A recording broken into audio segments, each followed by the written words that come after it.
Hey guys, welcome back to today's video. Today is Thursday, December 30th, 2021, and today we'll be taking a look at CNN's new released list of the top 10 Senate seats most likely to flip in 2022.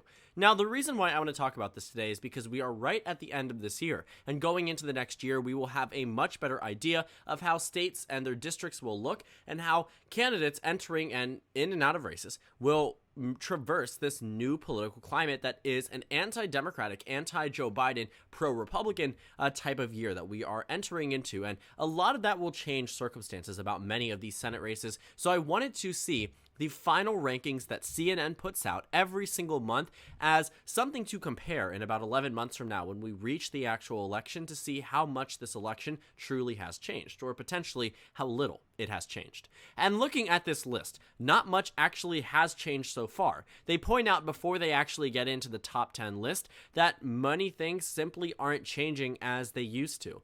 It shows that the Senate races are going to look very similar to how they were expected. There were some pretty considerable changes in terms of the rankings based off of people that announced they were A, either going to run, or B, not going to run. Obviously, the two circumstances in a Senate race. But, looking at the announcements and the changes and the ratings that CNN puts out today, I think it puts the Democratic and Republican parties at pretty equal footing when it goes into the 2022 midterms and who actually comes out ahead as a result of some of these changes. Now, just as a bit of a background, CNN does not rank all of these states and treats them as competitive races. I think that when you look at this list, there are two states that are in this column that should not be in this column. I think that while they are trying, I think, very hard to get a top 10 list, there simply are not 10 competitive races that we can actually consider. I think that there could be later down the line. I think that if we start to see some more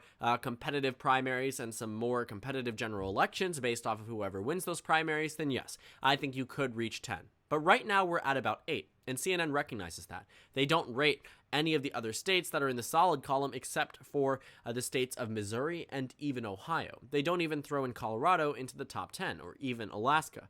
And I would say that I agree with their estimation to an extent.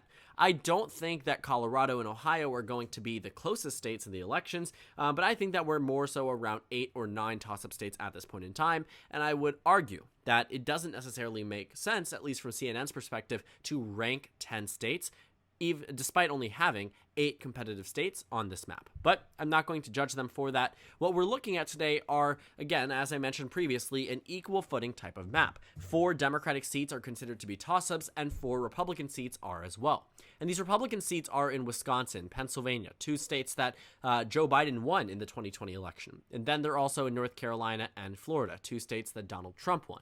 For the GOP, they are looking at Nevada, Arizona, Georgia, and New Hampshire, all 4 states that Joe Biden won in the 2020 election. Donald Trump won 2 out of the 4. He won Arizona and Georgia in 2016. So Republicans have had some prior luck in these 4 states, but not necessarily the best of luck. At least recently, these states have all turned their tides in favor of the Democratic Party, and they stand pretty solidly, I would say, not necessarily pretty solidly for the Democratic Party, but stand pretty solidly as in comparison to a couple of other races. I would say the Democrats definitely pose a much bigger threat to the GOP's chances at a majority in states they already have incumbents in, considering that many of these incumbents are popular and don't exactly face the best opponents. So, moving on. Let's get through this list. Like I said, they recognize that much hasn't changed. Since the spring, the top 3 seats that are most likely to flip, Pennsylvania, Georgia, and Wisconsin, which I sort of just revealed the first 3, but we'll talk about them a bit more in depth, have not changed drastically. This is based off of CNN's reporting and fundraising data and historical data about how states and candidates have performed. So more things will begin to be included into this consideration. As they mentioned, as the cycle heats up, more polling and advertising spending data will become factors. Of course, we don't know who the primary winners are going to be. So once we get around March, April, May, we will have a solidified list about who will actually be facing off in the general election. Sometimes in midterms, states like to push primaries back to June and August, June, July, and August. So we will see what happens there, but I think that we should get a very good estimation about who's actually going to be running in the 2022 midterms as early as March, April, and May. So the first state, as they have already revealed and as I have already revealed to you guys, is the state of Pennsylvania, where there is incumbent Republican Pat Toomey. Now, Pat Toomey actually voted to convict President Trump when that vote came to the United States Senate for a second time after Donald Trump had already vacated office. He had no one to please at this point, and he was simply voting how I think he truly wanted to vote, as many of the Republicans might not necessarily have voted simply because they have primary challengers that could potentially use that against them, or they simply just back President Trump, but in that case may have wanted to vote a certain way, but the backing overcame their personal feelings about that individual vote. Whatever it might be, Pat Toomey did not feel a similar way. He decided to vote to convict President Trump, and now he is retiring. Now, he didn't retire because of the vote. He decided to retire beforehand, which could have led to this vote. But this retirement puts the GOP in an unfortunate position in a state that is always competitive for both Democrats and Republicans. And I think that should be a worrying sign for the GOP. Not because it means that they are doomed to lose this race because it's competitive, but if a state is always competitive, you benefit by having the incumbency factor. That is a very real thing in congressional elections, House and Senate alike. So looking at the Senate race, the GOP needs every single thing that they can get, and right now CNN thinks that Pennsylvania is the most likely state to flip, and it has an incumbent Republican, despite the national environment, looking like it's going to benefit the GOP more than it will the Democratic Party. So Pennsylvania, I think, is right now scouring the state for a Republican nominee. Dr. Oz, the TV personality, yes, the Dr. Oz that we all know from national television, he is now running as a Republican to replace the frontrunner, who was Sean Parnell, who was endorsed by Trump but decided to leave for personal/family reasons. So now the GOP has no one to turn to, and it's going to become a very interesting race. And Democrats have a pretty competitive primary altogether. But all of that considered, CNN ranks Pennsylvania as the first state most likely to flip. The second state, they have Georgia, with Raphael Warnock as the incumbent. First elected back in 2021 against Kelly Loeffler, he is now running just a year later. Why is he running? Why does he have an election in the first place? Well, the state of Georgia actually had a special election. You know, this race, while going blue, did not go blue just 5 years ago. The state of Georgia actually had its regularly scheduled election in the 2016 presidential election year, in which Johnny Isakson was able to win 54.8% of the vote. Now, this led to a large victory, but he was running because in many ways, I think he was forced. People had argued that he should run for this Senate race because it could be competitive in 2016. Or not necessarily that, but they knew that he had a very solid grip on the state, so why not run him again? And that's the consideration that I think some people are talking about when it comes down to Chuck Grassley in Iowa, which we will get to later down the line, just very briefly though. But Johnny Isakson ultimately had to retire in 2019, citing personal and health reasons. And his vacancy prompted a special election in 2020, in which the Democratic Party won. So Raphael Warnock ran for that seat and won the general election. And now he's up yet again. And I think Georgia definitely poses a real threat to the Democratic Party, considering that Joe Biden's victory here, while being the first Democrat to win here since 1992, was not a large victory. He won by a margin of 0.23%. That's not a good enough margin. Raphael Warnock ended up winning by 2%, but the state is still inherently competitive and has a pretty strong Republican past. It absolutely makes sense that Georgia ranks amongst the top here, but I do think Raphael Warnock deserves a bit more credit as someone who is a very strong incumbent. I think will be a formidable opponent for any GOP candidate, including the frontrunner right now, who is, I'm forgetting his name. Here we have it, Raphael Warnock, and I cannot believe Herschel Walker, the famed football player from the state of Georgia. So we will see what happens in that Senate race. I think it'll be very competitive. Ultimately, I think that Raphael Warnock does have a very good shot at winning, even though the national environment doesn't seem to be playing out too well. Right now, I would say the Republicans have the advantage, and I agree that it is a very likely state to flip, but definitely could be changing over the next coming months. So in the middle of my statement there, my screen recorder cut out, and I do apologize for that, but I was talking about how Ron Johnson, I do agree with this estimation that he would be a very likely seat to flip. I mean, he has taken some very, very extreme positions on the vaccine and COVID-19 that I think could be to his downfall. In addition to that, he has yet to fundraise for the Senate race. He has yet to lay out a campaign staff, and he has yet to make a decision despite being endorsed by President Trump back in April of 2021. He has prolonging this as long as he can, and he did make a promise to the voters in 2016 that he would not run for re-election if elected to a second term, and it looks like he might backtrack on that, but he has not made a decision yet, which means the Democrats are only growing stronger and have more opportunities and time to campaign than Ron Johnson will. Every date goes on that the Democratic Party has an advantage over the GOP in Wisconsin simply because they can campaign and Ron Johnson hasn't, and there hasn't been any notable GOP entrances into the race, so the Republican Party is without direction in the state of Wisconsin.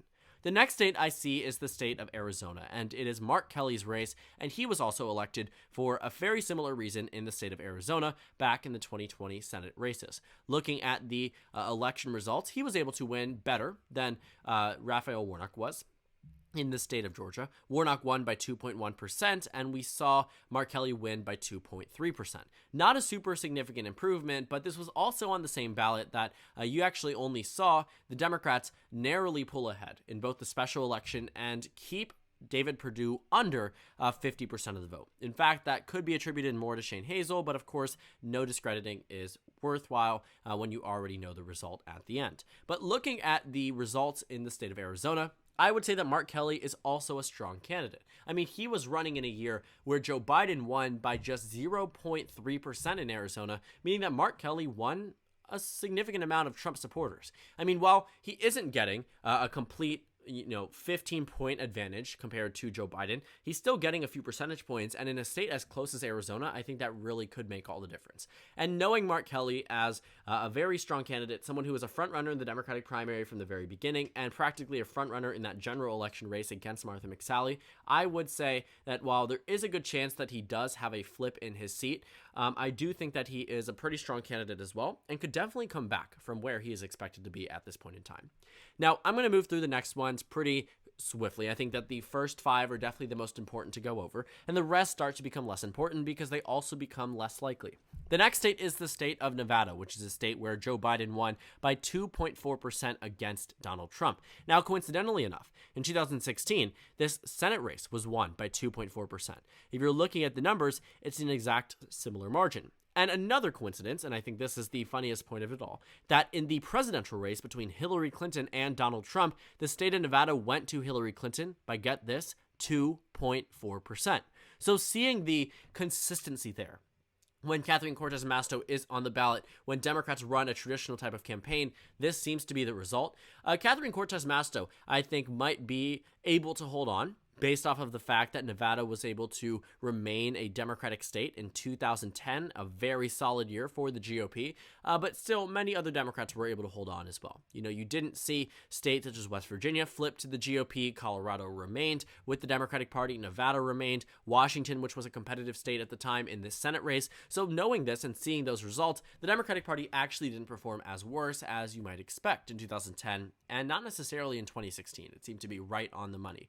And if Joe Biden won recently by 2.4%, Catherine Cortez Masto might be able to continue the streak and ultimately win this Senate race. Right now, I don't think she is in the advantage to win the Senate race. I think it's definitely a state that could flip, and I absolutely agree that it should be around here on the states most likely to flip. But at the same time, I do want to say that seeing the state of Nevada so being considered this highly, I would just point out that Catherine Cortez Masto would still be able to win this race in 2022. Just because it's highly ranked doesn't mean it's a done deal. It is just likelier than in comparison to other states that it is going to flip, because there are barely any swing states on this map. I mean, you're looking around the map, you see Florida, North Carolina, Ohio, Pennsylvania, New Hampshire, Wisconsin, Georgia, Arizona, Colorado, Nevada. Some of these states might be closer in margin as well, which I also do want to say. They might be closer in margin, but that doesn't necessarily mean they are more likely to flip. I think that there are some states that will just hold out for the incumbent party, like Colorado, and I think no matter what the national environment is, Colorado isn't flipping.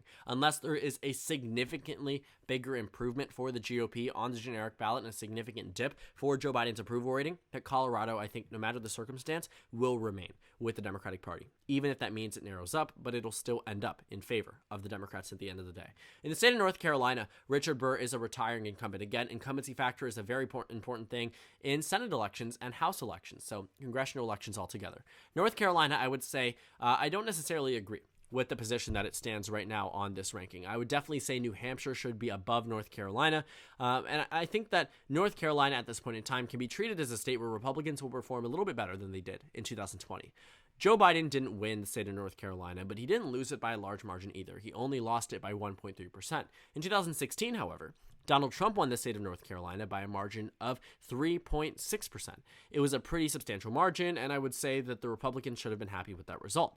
Even better for them, on the Senate election, Richard Burr, as the incumbent, defeated Deborah Ross by a margin of over 5 percentage points across the state. So seeing the results, I would say the Republican Party could replicate what they did in 2016. And that also brings me to my next point, that New Hampshire should be moved up. New Hampshire doesn't need to be number 7. I think that seeing the results in 2020 might have moved CNN to push it down further, but it's still a swing state. In 2016, the state of New Hampshire was decided by, get this, 0.1%. Out of over 500,000 votes cast, over 700,000 votes cast, Maggie Hassan defeated Kelly Ayotte by a margin of 0.1%.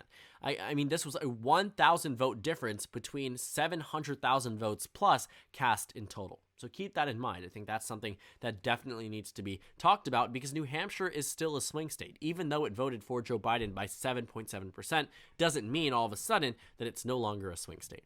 The states of Florida, Ohio, and Missouri are all states where the GOP has a pretty good advantage at this point in time. I would say that it makes less sense to consider Florida on this map, and Ohio and Iowa and Missouri, and states that have fluctuated in and out of this map because of how partisan they have gotten. You know, it is entirely possible that those states do end up becoming competitive by the 2022 year. Eric Greitens could be that sabotage-type GOP candidate in Missouri, as we have seen historically speaking in that state. I think that you could also see in the state of Ohio, Josh Mandel, the 2012 GOP nominee for Senate. He lost that Senate race. He ran in 2018, dropped out for family reasons. Now that he has separated from his wife, is running again in 2022, but taking a much more extreme GOP personality, burning masks, taking extensive steps, making a lot of preposterous claims that you would see in a typical type of more extreme Republican, when he never really had that in the first place. So it's possible, I think, that you could see the narrowing up of Missouri or Ohio, or with